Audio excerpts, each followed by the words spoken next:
Hello, good morning. This is Jacob over here at 119 Autumn Street, doing a quick roof inspection here for Jane. Jane, thanks so much for allowing us up on the roof.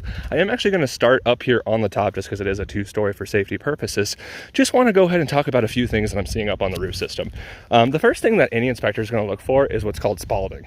Spalling is when ice hail hits the actual roof shingle, dislodging the granules, showing a fiberglass underlayment underneath. If you take a look here, actually, I'm not really finding any real signs or indicators of hail damage, so I'm going to ignore that for the time being.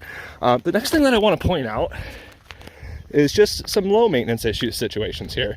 Definitely something we want to talk about here is for where water can migrate. So if you take a look down here, specifically, I'm seeing a lot of nail heads popped that just are not silicone. Unfortunately, that's just a great place for water to migrate. So that's definitely going to be one of my major concerns up here. But otherwise, as a whole, the roof is in pretty good condition. But I do want to label a couple other things, so bear with me here while I take my way down. Here down on the first level here, I just want to point out here, we call this metal here, this flashing here, basically a beauty course. What we like to do is, what we prefer to do is actually go ahead and cover that entirely with shingles when we go ahead and do a new roofing system. Unfortunately, the problem with this is if you take a look, I can actually get my fingers underneath it, and that's just something that just needs to be nailed back down. Other than that, as a whole, I do give this roof a pass.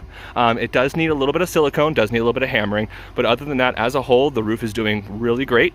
Jacob Wheeler, Red Rock Roofing, standing for greatness. Jacob Wheeler, standing for greatness, still over here at 119.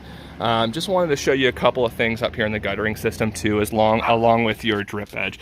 Drip edge by code is a 2-inch by 2-inch metal flange that completely encapsulates the eaves. The good news is you do actually have some drip edge here. Unfortunately, it is out of code just because you have a single 1-inch by 1-inch drip edge. Nothing too concerning. Overall, it's actually doing pretty well. I can't get my fingers behind it, so it is flush the way it's supposed to be.